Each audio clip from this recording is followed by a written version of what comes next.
Bonjour à tous, c'est l'heure du débrief spécial nuit du KBP numéro 2, une soirée qui s'est déroulée à Pernes-les-Fontaines le week-end passé. En tête d'affiche, Fabien Fouquet affrontait Kevin Bavlar pour la ceinture Grégory Sinico. C'est une passe d'armes musclée qui a eu lieu entre les deux hommes. Bon, la fraîcheur de Bavlar, la jeunesse, je dirais, de Bavlar a fait la différence. Le gain du match à Kevin Bavlar, dans l'initiative surtout, essentiellement, puisque Kevin ne s'est pas gêné avec des frappes puissantes, notamment dans les jambes. Antonin Bobot affrontait l'Espagnol Jraifi El Mehdi. C'est duel de style, opposition de style dans les règles de l'art. Bobot a eu du mal. Ça a été compliqué de réussir à cadrer l'Espagnol, très mobile, très à l'aise avec ses jambes. Je pense qu'il a une bonne base de taekwondo parce que les techniques de jambes partaient vite, fort, et ont posé problème. Il y a une belle mobilité sur le ring qui fait que Bobot a eu du mal à cadrer. La décision lui revient alors sur le fil, en faveur de l'efficacité de ses coups. Voilà. Encore une fois, c'est le sempiternel débat entre la puissance et la technique. Bon, c'est la puissance qui a obtenu gain de cause aux yeux des juges, qui ont préféré l'efficacité de Bobot à la technique d'El Mehdi.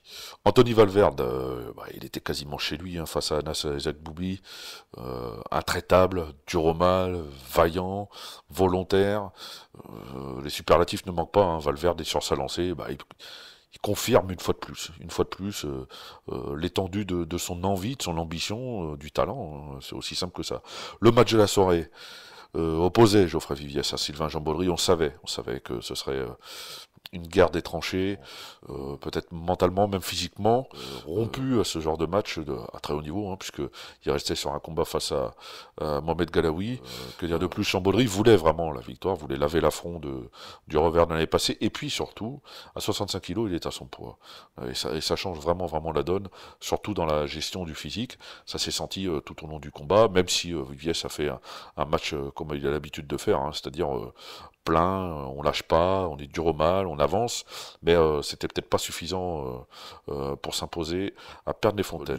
Muzrukova, la Tchèque, et l'Espagnole Sonia Rodriguez.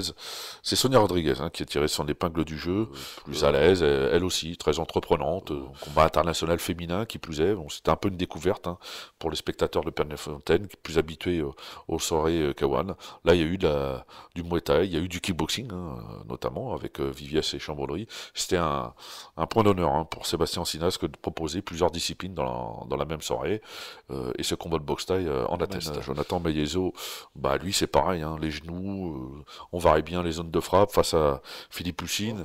Il a impressionné de par sa maîtrise technique, il est jeune pourtant, mais voilà, il en a sous le pied, et c'est un garçon à suivre dans les années à venir. Lazizi, pareil, dans le même cas, face à Damien Guadagnolo, le Marseillais a été intraitable. Il frappe très très fort, il use ses adversaires, et quand il trouve une faille, il lâche plus le morceau. C'est ce qui s'est passé dans la troisième reprise, c'est aussi simple. Le bilan de la soirée est positif pour Sébastien Sinas, Thierry, Caro, tous les bénévoles qui ont participé à l'évolution de cette nuit du KBP. Le rendez-vous est déjà pris pour la troisième édition. À bientôt.